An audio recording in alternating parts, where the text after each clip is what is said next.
Hello friend, नमस्कार। मैं दिनेश शर्मा। आज आपको स्वामी विवेकानंद जी के विषय में बताऊंगा कि स्वामी विवेकानंद जी ने मानवतावादी समाज का गठन करने में भारत की असफलता, इसके विषय में एक अपना लेक्चर दिया था।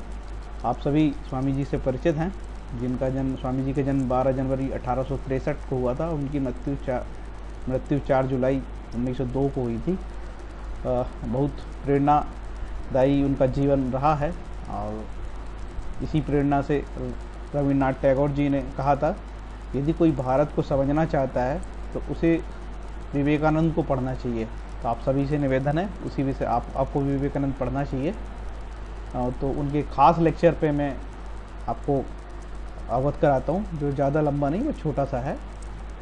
स्वामी विवेकानंद जी का कथन है कि भारत इस गूढ़ मानवीय दर्शन का उद्गम स्थल होने के बावजूद स्वयं ही इस वैदांतिक मानवतावाद को उत्साहपूर्वक तथा व्यापक रूप से अपनाकर अपने स्वयं की मानवीय समस्याओं को हल करने में असफल हुआ। स्वामी जी का कहना था कि जो मानवतावाद का जो जनक है वो स्वयं भारत ही है। मानवतावाद का सिद्धांत का जनक स्वयं भारत ही है, लेकिन ये मानवतावाद का सिद्धांत भारत में ही असफल हुआ।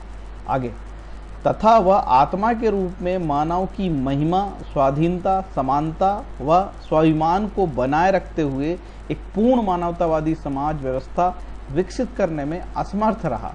भारत के बारे में कहा जा रहा कि भारत मानवतावादी सिद्धांत का जनक रहा है, लेकिन सारे धर्मों में मानवता कूट कूट के भरी है, लेकिन स्वाधीनता, समानता, स्वाभिमान को बनाए रखते हुए एक पूर्ण मानवतावादी समाज व्यवस्था विकसित करने में असमर्थ रहा है। कितने महत्वपूर्ण विचार है। उन्होंने पाया कि उच्च वर्गों के सतत शोषण व दमन के फलस्वरूप भारत की कोटि कोटि संख्यक आम जनता उन्हीं के दुख भरी भाषा में पशुतुल्य हो गई। मतलब इतना शोषण और दमन हुआ उच्च वर्गों के द्वारा, उच्च जातियों के द्वारा, कि जो जनता है, करोड़ों जनता है, वो पशुतुल्य जीवन जीने के लिए मजबूर हो गई। पृथ्वी पर ऐसा कोई धर्म नहीं है जो हिंदू धर्म के समान इतने उच्च स्वर से मानवता के गौरव का उपदेश करता हो, और पृथ्वी पर ऐसा कोई धर्म नहीं है जो हिंदू धर्म के समान गरीबों और नीच जाति वालों का गला ऐसी क्रूरता से घोंटता रहा हो। कितनी गंभीर बात है। आज के विषय में यदि आप इस प्रकार से कहोगे तो आप तो धर्म विरोधी कहलाओगे। हो सकता है कि आपको जान का भी खतरा हो, आपको मार दिया जाए। लेकिन स्वामी जी ने सन 1895 में ये बात कही है।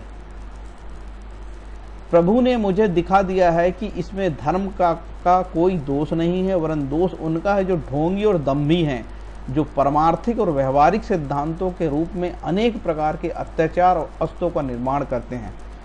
ये परमार्थिक और व्यवहारिक सिद्धांत मतलब धर्म के अनेक प्रकार के ढोंग प्रपंच रचते थे, जो कर्मकांडी ब्राह्मण और तथाकथित समाज के ठेकेदार और धर्म के ठेकेदार, उनके विषय में स्वामी जी ने कहा था। इसीलिए जो बंगाल के और पूरे भारत के जो उस समय के ब्राह्मण हैं, स्वामी जी का घोर विरोध करते थे कि उन्होंने धर्म के खिलाफ ऐसे गंभीर किस्म की टिप्पणी करी थी। तथाकथित धनिकों पर भरोसा ना करो, वे जीवित की अपेक्षा मृत ही अधिक हैं। आशा तुम लोगों से है जो विनीत, निर्भिमानी और विश्वासपरायण है। मैं इस देश में भूख या जाड़े से भले ही मर जाऊं, परंतु युवकों में गरीबों, मूर्खों और उत्पीड़ितों के लिए इस सहानुभूति और प्राणपण प्रयत्न को थाती के तौर पर तुम्हें अर्पण करता हूं।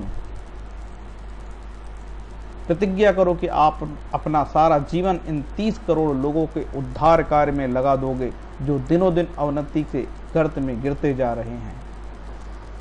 निश्चित रूप से स्वामी जी ने समाज की कुरीतियों पर प्रहार किया और स्पष्ट कहा कि उन्होंने पाया कि उच्च वर्गों के सतत शोषण से हमारे समाज में कई प्रकार की कुरीतियां हो गई है। ये बहुत गंभीर किस्म का एक आक्षेप था। निश्चित रूप से स्वामी जी ने सन 1895 के आसपास सब चीज़ों को महसूस किया था और ज़बरदस्त पाखंडियों पर प्रहार किया था, धर्म की कुरीतियों पर प्रहार किया था। और वो कहते थे कि उठो जागो, जनता की सेवा करो, जन ही जनार्दन है। ठीक है, तो आम जनता की सेवा के विषय में इतनी गंभीर चिंतन करने वाले स्वामी जी का लिटरेचर आपको ज़रूर पढ़ना चाहिए। जब आप लिटरेचर पढ़ेंगे तो आपकी तर्क डेवलप होगी और आप अपनी चीज़ों को समझ पाएंगे। स्वामी जी ने कहा था हर चीज़ को आप ऐसे विश्वास नहीं करना चाहिए, आपको स्वयं को उसको देख परख के विश्वास करना चाहिए। फ्रेंड्स, मेरा ये वीडियो आपको अच्छा लगा होगा तो लाइक करें, सब्सक्राइब करें। Thank you.